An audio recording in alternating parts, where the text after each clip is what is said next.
fungsional dalam membantu terjadinya proses transformasi atau perubahan tingkah laku seseorang sehingga menjadi manusia berkualitas.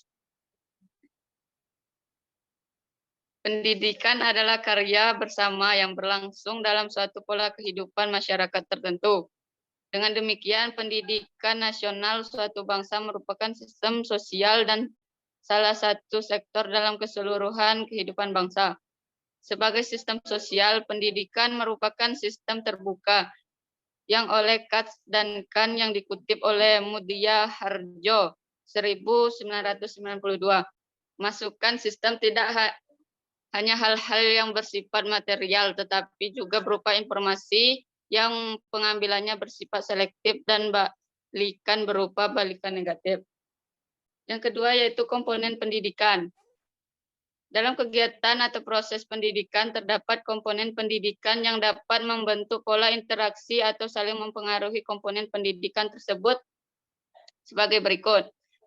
Pertama, tujuan, kedua pendidik, ketiga peserta didik, keempat materi, kelima metode, media, dan alat pendidik, keenam lingkungan pendidikan.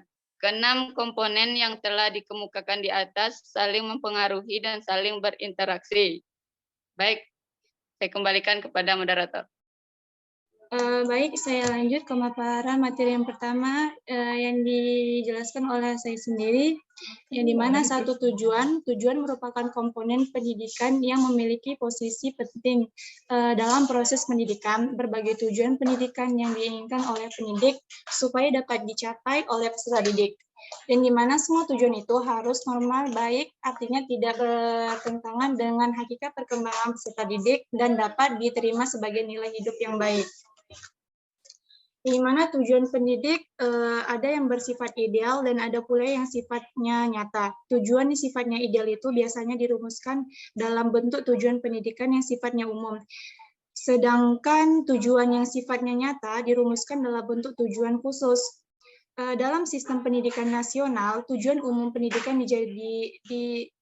dijabarkan dalam filsafah bangsa, yakni Pancasila. Makna tujuan pendidikan nasional itu adalah membentuk manusia Indonesia bisa mendalamkan konteks kehidupan pribadinya, kehidupan bermasyarakat, berbangsa, dan bernegara, serta kehidupan sebagai makhluk yang beragama atau ketuhanan yang Maha Esa.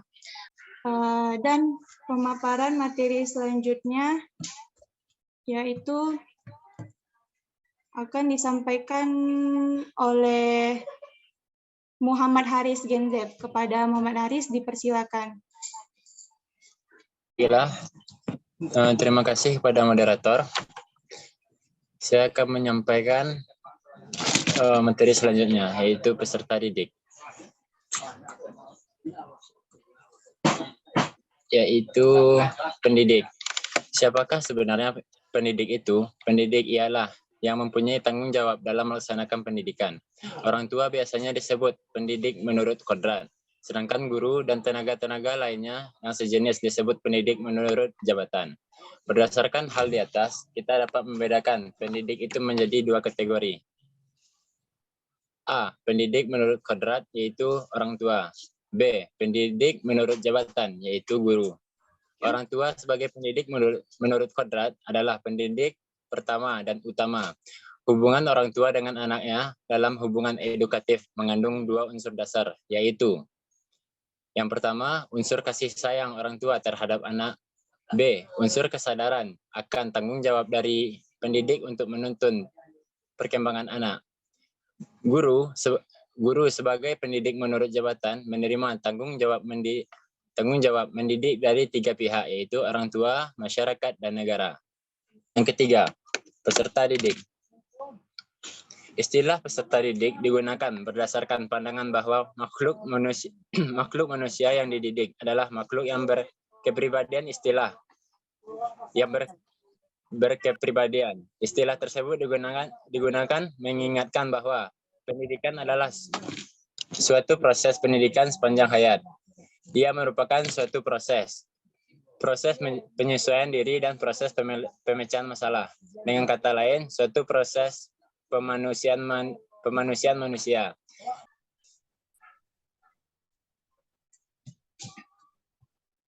Baik, kita lanjut kembali untuk pemaparan materi selanjutnya yang akan dibahas oleh Wahyu Sianpa. Kepada Wahyu, dipersilakan. Baik, terima kasih kepada moderator. Saya akan melanjutkan menjelaskan materi tentang materi berdasarkan tujuan pendidikan yang ingin dicapai, ditetapkan materi pendidikan yang relevan.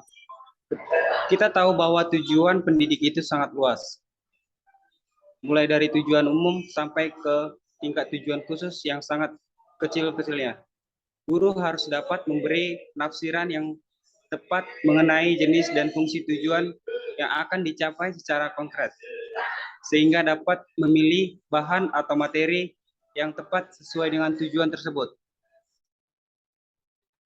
Pendidikan bertujuan untuk mengembangkan berkenaan dengan aspek kognitif, afektif, dan psikomotor.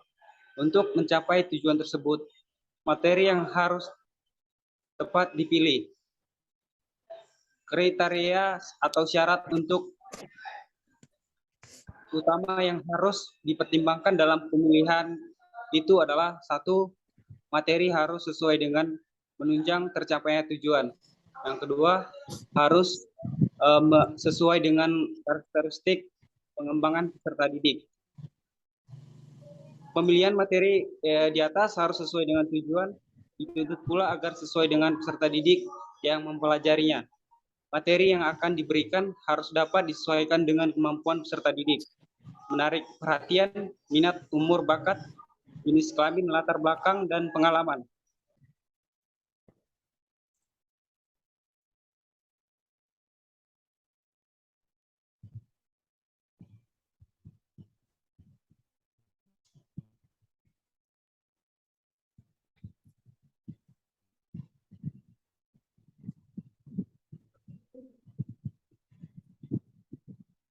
Dikarenakan Abdul Hafiz tidak on cam atau berada di luar dari pembelajaran kita, maka selanjutnya akan diambil alih oleh Eza. Kepada Eza, dipersilakan.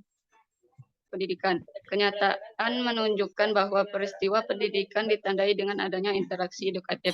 Agar interaksi ini dapat berlangsung secara edukatif dan efisien, untuk mencapai tujuan perlu dipilih. Yang pertama ada metode, yang kedua ada media, yang ketiga alat pendidikan. Pertama yaitu metode. Metode adalah cara yang berfungsi sebagai alat untuk mencapai tujuan dalam menetapkan apakah suatu metode dapat digunakan atau kurang tepat. Yang kedua yaitu media. Media adalah segala sesuatu yang dapat digunakan untuk menyalurkan pesan dari pengirim ke penerima, sehingga dapat merangsang pikiran, perasaan, perhatian, dan minat serta perhatian peserta didik sedemikian rupa sehingga proses belajar terjadi dengan baik. Yang ketiga yaitu alat-alat. Kegiatan pendidikan berlangsung dengan menggunakan alat-alat pendidikan.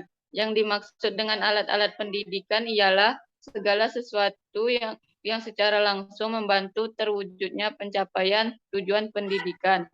Selanjutnya lingkungan pendidikan. Lingkungan meliputi suatu kondisi dalam dunia ini yang dengan cara tertentu mempengaruhi tingkah laku kita, pertumbuhan, perkembangan. Dua pendapat ini menggambarkan pengertian lingkungan yang sekaligus menjelaskan jenis-jenisnya. Lingkungan adalah segala sesuatu yang mempengaruhi individu.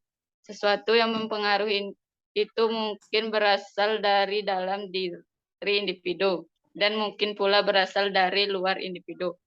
Individu dalam hal ini dapat membentuk orang atau lembaga.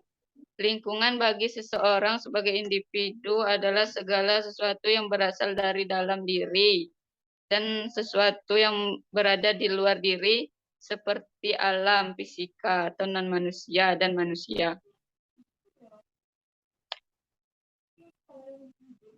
Sekian pemaparan materi dari saya kembalikan kepada moderator.